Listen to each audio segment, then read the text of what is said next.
Hi everyone, thank you for having me as well in Mudgee. It's great to be back in Mudgee.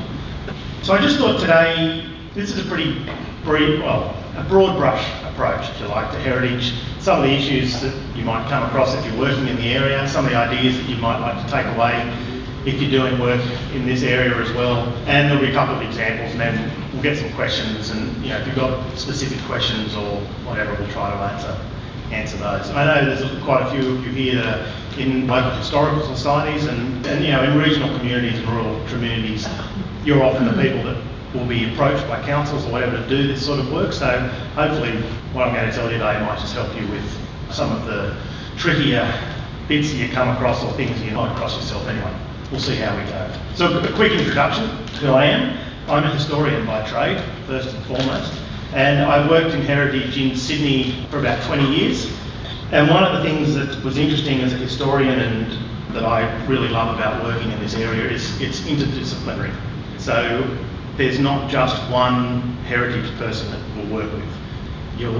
If you're a historian, you might get to work with archaeologists, you get to work with town planners, you get to work with architects, landscape people, Aboriginal specialists, Aboriginal archaeologists, Aboriginal communities, all sorts of people, and it reinforces the idea that heritage is actually such a broad idea, to use that word too many times, but it is. Heritage is a big idea.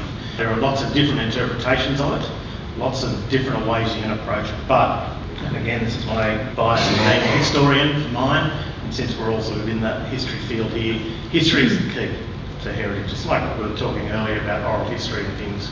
You've got to know the history of a place, you've got to have some context, otherwise it's not particularly meaningful. So, like I said, heritage, lots of different ideas, lots of different definitions, depending who you ask, but I particularly like this one. As you can see there, the form and expression of cultural values placed on material culture that encapsulates and expresses aspects of our community history.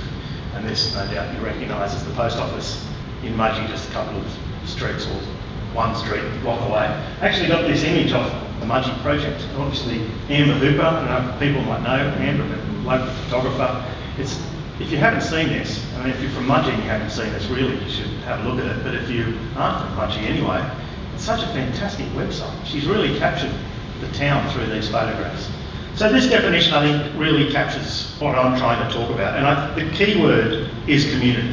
Heritage expresses our community history. And I'll talk later about various levels of heritage, and some people get sort of caught up in different levels of assessment and different levels of heritage, but really it's about community.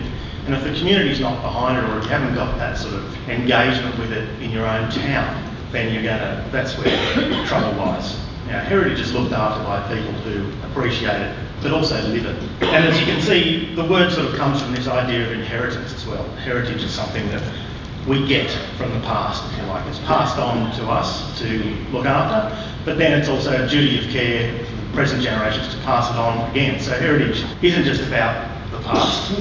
It's actually about now, looking after things and living things now. It's also about passing it on to the future. So heritage is a fluid idea that moves through time. And one of the things, of course, it means that heritage is going to change. It will change what people think is important. That always happens. Things move on.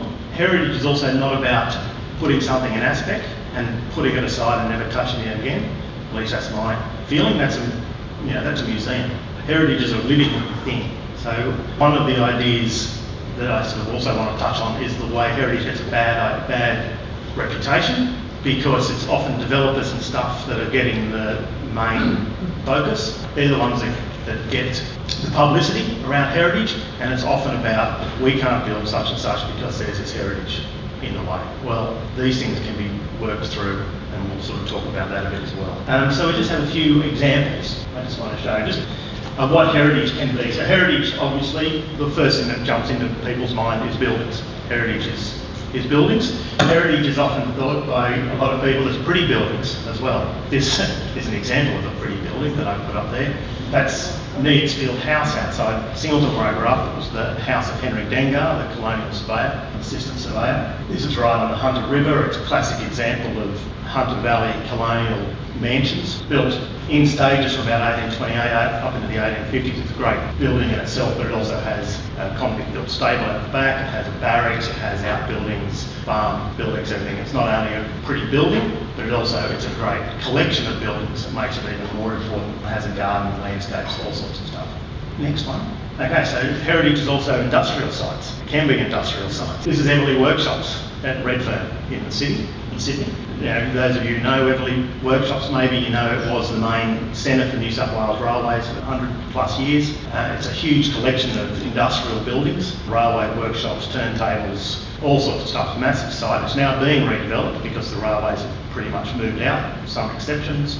But some of it is being kept alive, if you like, and one of them, they have a section that still has blacksmiths working in it. They're commercial blacksmiths now, they're not government or railways, but they're still using a lot of the equipment that was in there, that was used by the railways. They're still forging all that, and it's all happening. You can see how exciting it is when you go down there. There's only one chair, it's always full. So it is amazing. It's an amazing spot, and industrial sites are often overlooked, particularly in redevelopments or in heritage studies, and this is just as much the case in Sydney as it is in regional towns. In regional areas, one of the things that does often get overlooked is agricultural industrial sites. You've got big silos or cattle yards or loading stations, all this sort of stuff that is the heart and soul of a rural community is often the first thing that's overlooked when people are talking about heritage. Okay, and then of course there's landscapes, and there's gardens, and there's parks, and there's all those other sort of green spaces that we take for, a lot of us take for granted, including in some places actual rural landscapes. Braidwood in southern New South Wales is a town that's in fact been put on the State Heritage Register as a town, but one of the features or one of the things that has been listed there is the landscape around it, because Braidwood sits in this valley and you can see out to the hills and all that. So that's just as important to the understanding of that place as the physical buildings in here. And you could say the same in some ways about Mudgee, about any of these towns. Like if you stand in the street here and you can see the mountains and everything of Mudgee. If in the future there was some proposal to put a 5-storey building or something that blocked out that view, is that important to the heritage of Mudgee? I'd argue it probably is. So remnant gardens, this again is Neatsfield. I kind of like Neatsfield, so there's a few images there. But you can see from something here, it tells us about something about Neatsfield, because while this is no longer the case, this was the original entryway, and you can see that there's the poplars, I think, planted in a sort of ceremonial driveway. Yeah, they give an indication of how the site was used, so this is something you can always look at when you're on the site. And when you've got things like the giant palms and everything, you can see them a long way in the distance, and they often just pick out where heritage homes and things are in the rural landscape. And one more. This is archaeology.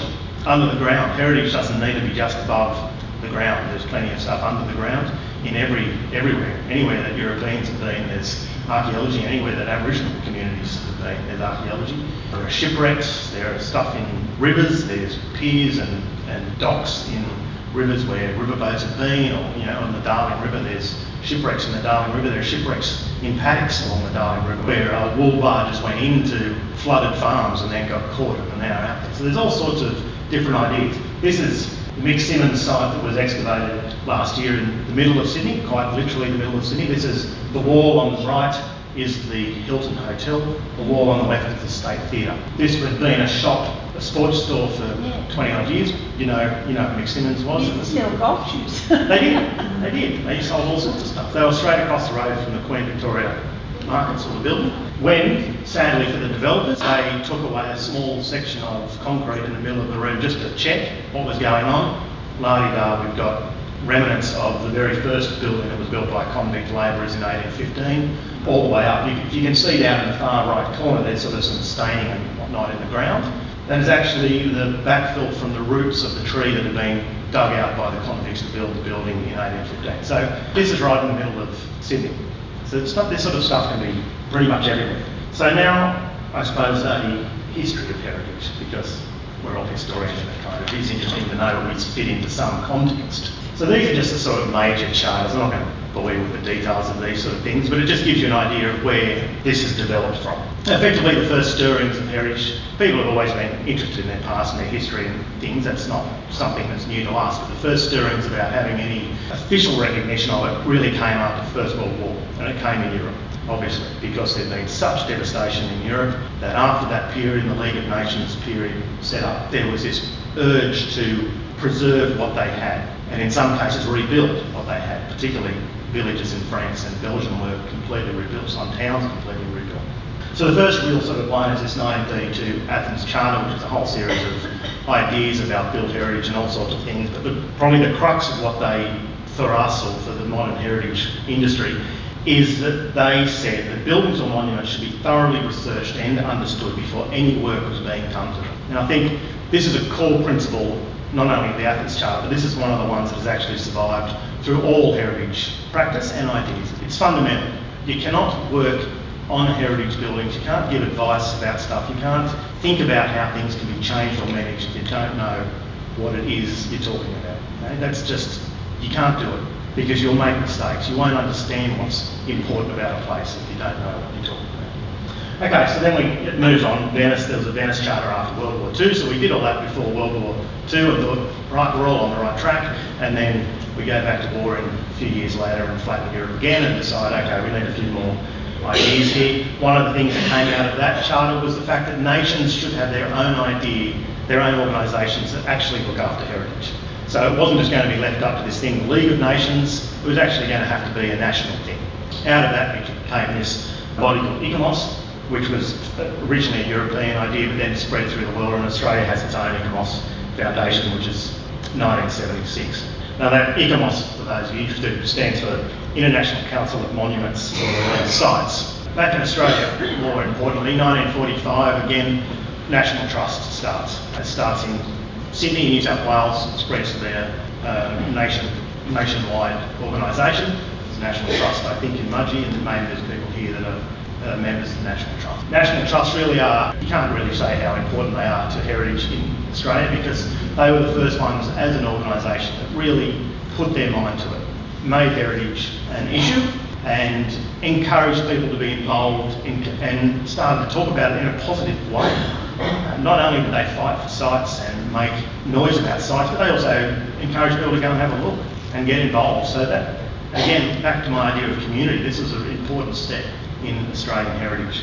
They had their first list, because often we think now heritage is lists. Well, the first list we've got is 1949, which is the National Trust list. It's an internal list for a while, but in the 60s it's then made public and away we go.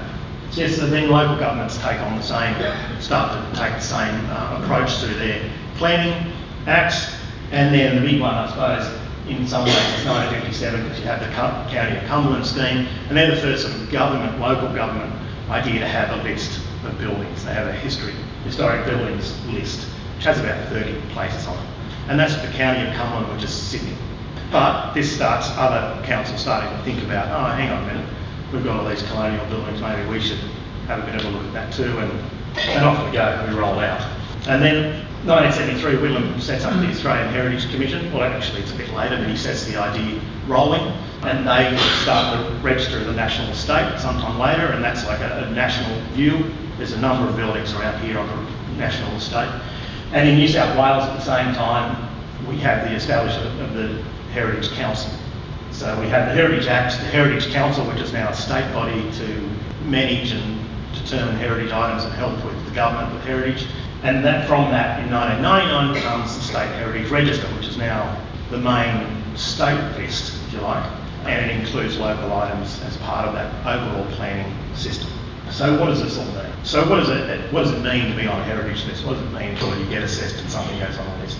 Well, really all it means is that you're getting some formal recognition by your local council or by state government, or in some cases, increasingly rarely by national government, that a place has been determined to have a heritage significance and that the community wants them to look after it and provide it ongoing use and into the future. You know, look after it and hand it on to future generations. And it all works in New South Wales within the planning system. So it's all about, the listing process is all about planning. It's about town planning. Where do these things fit and where do we want towns and cities to go? That's just how it works, really. That's maybe not what we think of heritage, but that's how the system works. So basically, it sets up some guidelines once you're on these lists. If you're in a local environment plan, local LEP, or if you're on the SHR, or if you're on the national list, what they do is they set guidelines for development that concerns those heritage items, or guidelines on how they should be managed or used or conserved. It's sort of about getting an idea of what's appropriate for these buildings, but while trying not to compromise their significance, or if that is going to happen, trying to minimise the impact as much as possible. But what it doesn't necessarily mean is that something is going to be wrapped up, like I said, in cotton wool or put in aspic and just left alone, never to be touched again. Because, like I was saying before, heritage really needs to be thought of as as a living thing. It's something that can change, it's something that can evolve as places develop, but it does so through this idea of guidance. And really, heritage is much better managed and protected if it is allowed to change, if it is allowed to be used. Because, I mean, we all know that buildings that are neglected fall down pretty quickly, really. In the city in particular, you know, if you just lock a building up and that's not going to happen, the next thing you know, it's been broken into, it's been vandalised, suddenly the roof's leaking, suddenly it's too difficult and expensive to fix. It's all probably just a bit easier to knock it over. And in the country areas as well, and I absolutely appreciate in country areas, regional areas, there's less resources maybe to deal with a lot of these issues, but they're a lot easier to deal with if people are using the buildings and things are still happening. And I'm just walking around Mudgee here yesterday and this morning, and Mudgee's a classic example. There are so many fantastic buildings in this town that are being used. And the other thing here we've noticed is how many sort of sympathetic new buildings have been built in behind your heritage, which is another thing that just adds to the sort of levels of use that also ensures that they're going to continue on. I think it's an old bank down on Perry Street, and there's the Paragon Hotel, and then some new places, and then I think it's a bank on the corner of Perry and Glasgow. Yeah, and it's got a reasonably new development in behind it, and you know, it looks good. It's a similar scale, similar colours and stuff. It doesn't pretend to be old, but it just sits there nicely with that building, and it means the whole sort of precinct keeps getting used. And that's the sort of thing you can think about with heritage. So that need to be knocked over to build something new. You can work around these buildings. And then the other thing with heritage buildings, like something like this theatre. 9 times out of 10, they've got good bones. They're good buildings. They were built when skills in trades were high. They're made to last. They're not built to not fall over.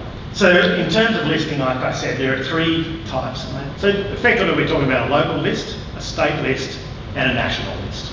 Now the local list is just that, local heritage items determined by council, often through a heritage study, and it goes onto the local environmental plan or the LEP as a list at the back. As you can see on this, just the figures here, this is what most people will be dealing with. This is what most people's interaction with heritage is. There's 20,000, over 20,000, this is an older figure. There are over 20,000 local heritage items in New South Wales. So, I mean, it just underscores the point that most people are going to be dealing with local things. Now, the state list is State Heritage Register. As I said, it was set up in 1999. There was it brought over a whole number of other items from previous incarnations of lists. There's about 1,600 to 1,700 SHR items currently listed across the state. Now, these are things that have been identified as having a particular importance to the people of New South Wales or the history of the state. So SHR items would be nominated, they can be nominated by community or by council or by owners or anyone. They go to the Heritage Council, which sits in Sydney. Once a month they get assessed, see if they're up to the levels that are required, and then you go on the heritage list. Now that brings new challenges to some people, but it also brings new opportunities and levels of significance, protection, sorry. So in Mudgee you've got 5. There's 5 SHR items in Mudgee, which include the post office and the quarters down there, the Mudgee Railway Yard and Loco Yards, the Town Hall, which we're in, St Mary's Roman Catholic Church and Presbyterian group down there, that little group, and Innerlee Homestead. So there's 5 things, 5 representative ideas of state heritage in Mudgee. There are actually 13 in the Midwestern region as well. So in your local council area, there are 13 items, including the 5 in Mudgee. There's 2 in Rylstone, 1 in Windy, 3 in Golgong, 1 in Loo, 1 in Hill End. And then there's the national list, which has 124 items in Australia, none in Mudgee currently, but there were at one point, because there were 16 on what was the old list, the Register of the National Estate, which was the original list, but in the last 10 years there's been a complete shake-up of national heritage and they've just stopped that list. It just sits there as an archive and they've restarted a national list. None are in Mudgee at this point, but that doesn't mean there won't be. The national list actually, it's assessed differently, whereas I'll get to it, but it's about significance. For the state list, the national list is about value. So it sort of mucks things up and there's a lot of landscape stuff on the national list. Okay, so how do we write all this stuff? How do we actually write assessments? Right, like I said at the start really, you need some historical context. You need to do some history, some research. Because often places that have been assessed for heritage items, particularly local stuff, has never been assessed before. It's never had any history done of it. This is particularly true of industrial sites or archaeological ruins, farms, in fact any house. There's not many places that have histories written about it. So you need to do that work. So this research analysis, it gives the assessment, gives it some strength. The evidence gives it some strength. And it can also reveal important information about a place that you wouldn't have otherwise known that might then help with assessing what's significant about it. You know, industrial sites, I know I harp on a bit about industrial sites, but they're the classic example because they are so significant in the way the state works, the way a lot of people were employed in industrial sites. They are often, particularly in towns, they might be the main employer, they might be the reason the town's there in the first place. But if you look through heritage lists, they're not there, they're just not around. This may reflect that they don't look particularly pretty, which is sort of how old heritage was done.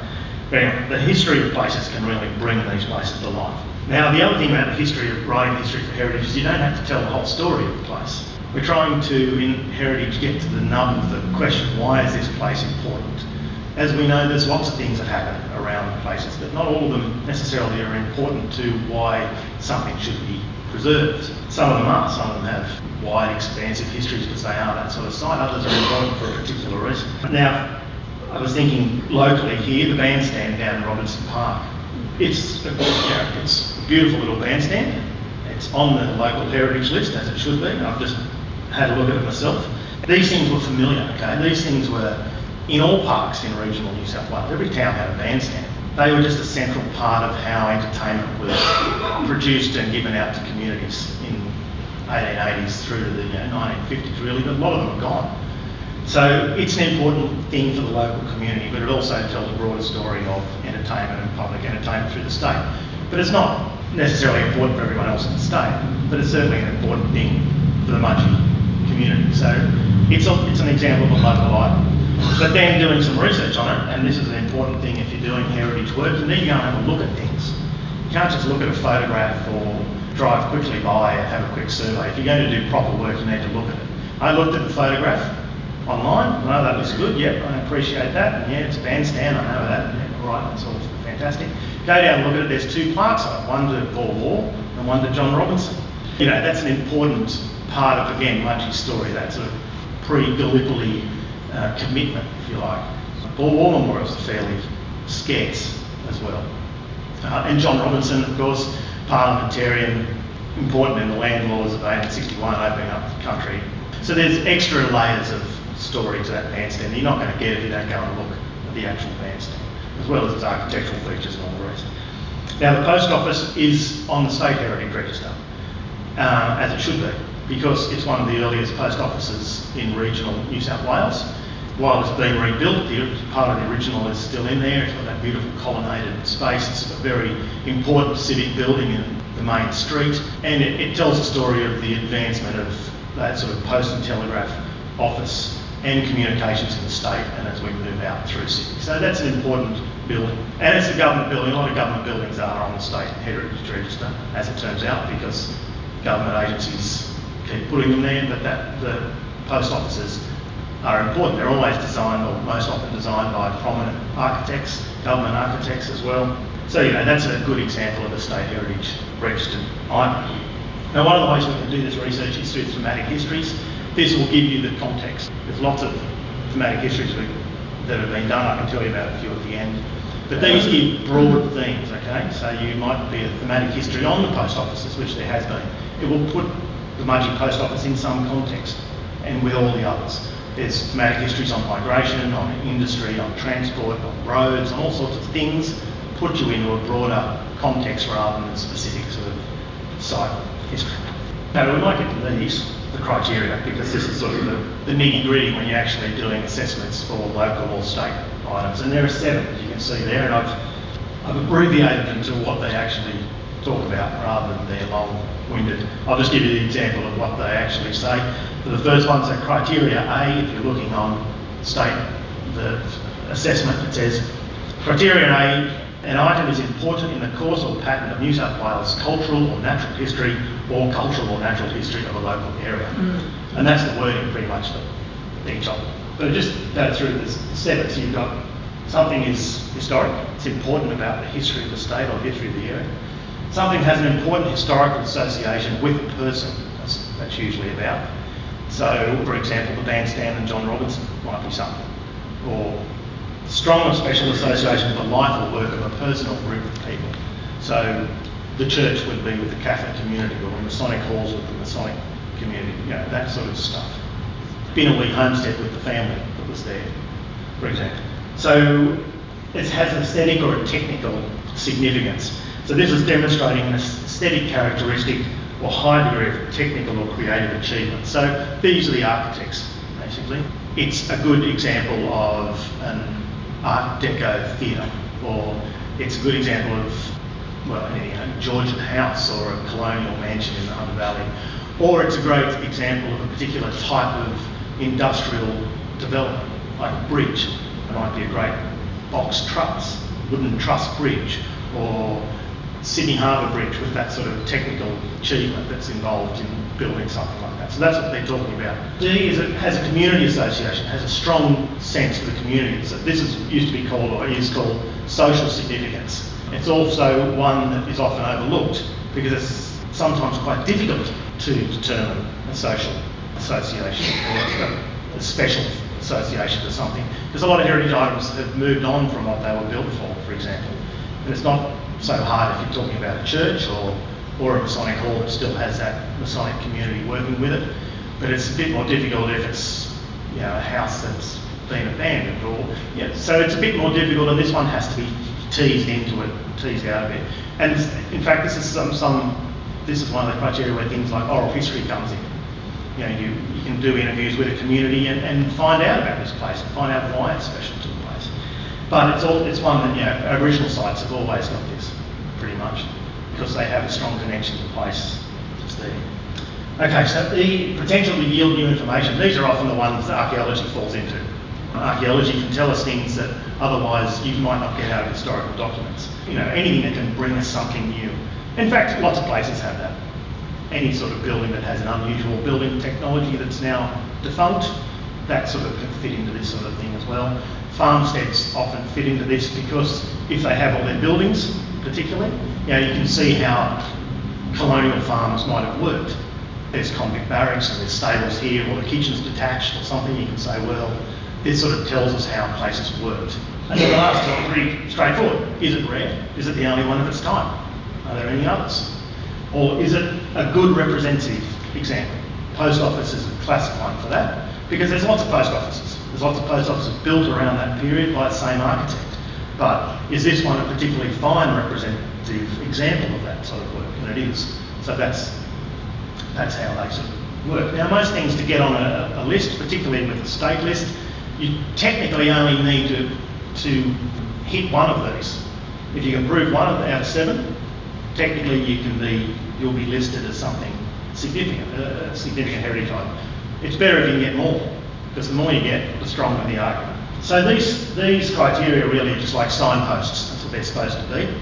They're there to sort of get you to ask questions about a place, not just its straight out history, but the questions about why it might be important and then help to determine its significance. So I was just thinking, the local example then is the Binawee homestead. So it's a good example of an assessed item in the local area that has been put onto the State Heritage Register, and for good reason, I might add.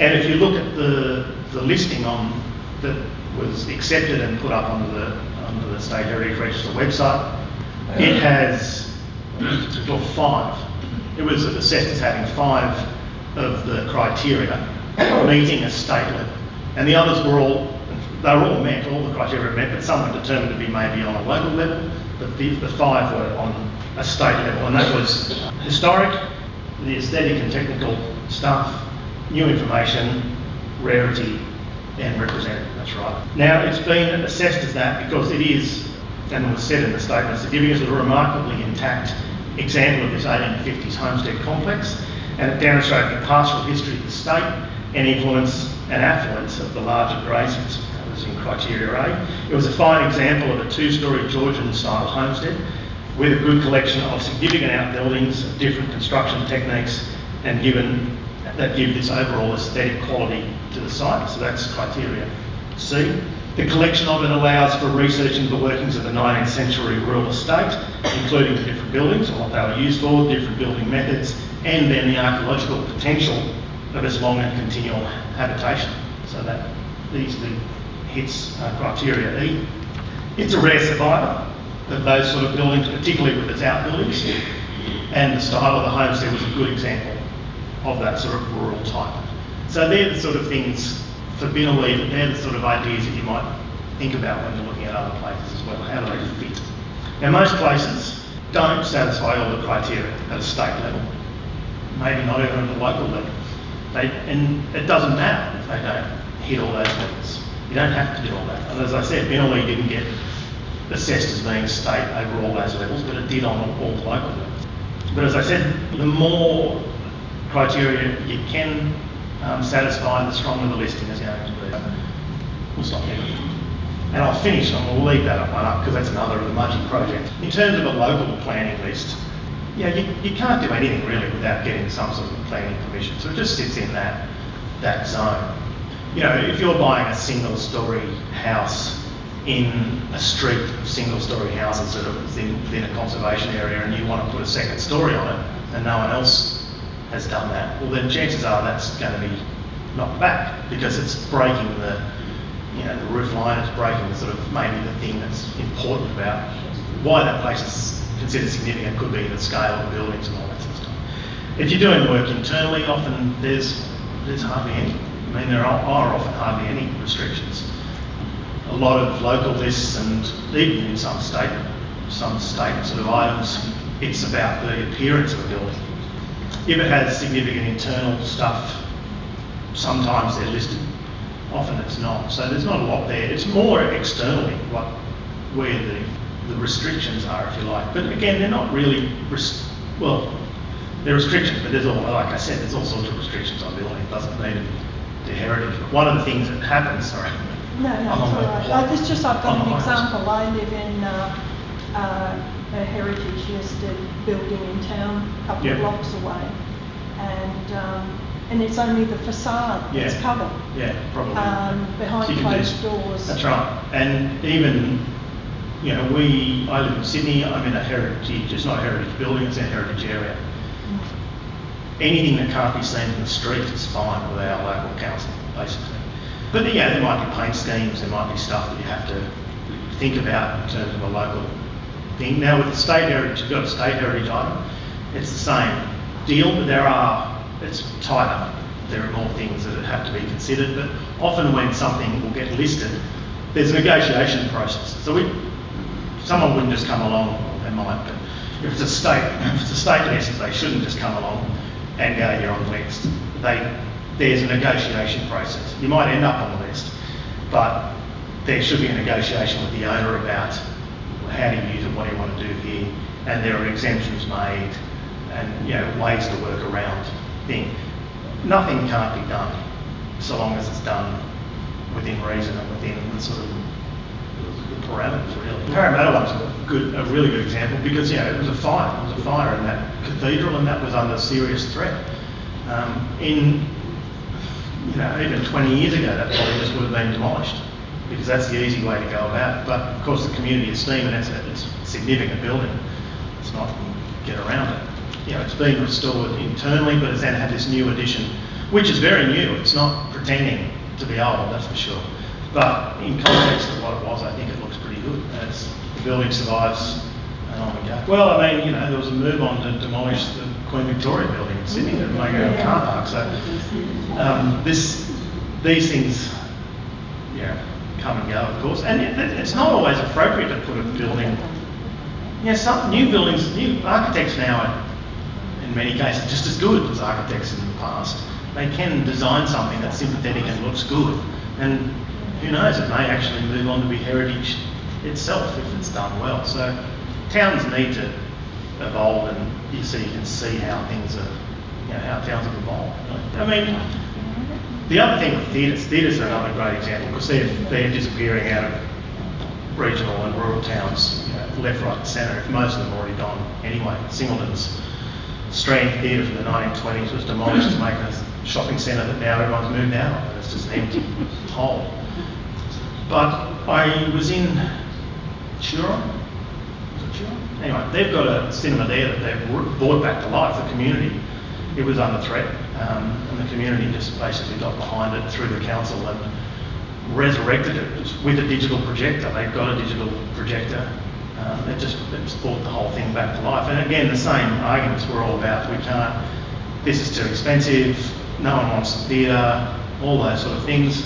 Well, now it's the centre of community life in that town. They're running a theatre out of there, they run a little community radio station out of the back of it and all this sort of stuff. It just took the community to get behind that. But, by the same token, not everything can be saved. That's the great problem with heritage if you really get into it. Not everything can be saved. Some things have to move on or whatever. Whether or not apartments in a theatre is the best idea, I don't know. I don't know well enough. I walked past it yesterday and was wondering if it was still operational because it's a beautiful building. If I wasn't a historian, I might have that sort of money. That's the other problem with being a heritage historian, is it's actually not much money in it. But again, it's about thinking. It's really about thinking about how things can be used. That's often the problem. People just don't even bother to think about how things can be adapted or reused or resurrected. The easy way out is not to do anything. And that's often what happens with heritage, unfortunately. Now, Bingra is another one up. I don't know whether you've noticed or read about Bingra up near Inverell. They redid their theatre and a great big 1920s, 30s cafe, which apparently is booked out with functions when they have them. It's absolutely beautiful. Yeah. Well, I'm just walking around here, the two streets, the main Market Street and Church Street, the amount of stained glass windows that are still in the old shop fronts and the setback shops, you've got such a fantastic resource of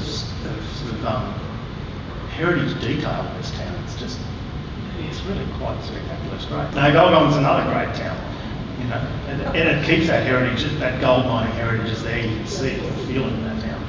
I wondered whether you can recommend good reading on this particular subject. I can, and I should have put a website up. In fact, I should have even remembered the website. But if you go to the it's New South Wales gov.environment. If you search for Google for New South Wales Heritage Council or New South Wales Heritage Register, it will take you to the Heritage website. I'm sorry I haven't got the list. I should have given you the link because it's a ridiculously difficult website to find. Once you're in it, it's quite good. And on that website, there's a listing called publications. And there's probably, I don't know, 30, 40, 50 maybe, different individual PDF publications that are free. There's a few that you have to buy, most of them are free. It's got everything about it. It's got a single publication on all the criteria I had and how to look at them with examples. It's got a number of publications on history and heritage, how to research sites, how to assess sites properly. It's got guidelines for heritage work. It has regional heritage studies on that site, thematic histories on that site. It's the one-stop shop for heritage resources currently, really. It is a bit, as I said, difficult, but if you just search for SHR New South Wales or State Heritage New South Wales, and they're all broken down into alphabetical by sort of, D, F, G, so it's quite a simple thing to use. That's it. Thank you. Thank you.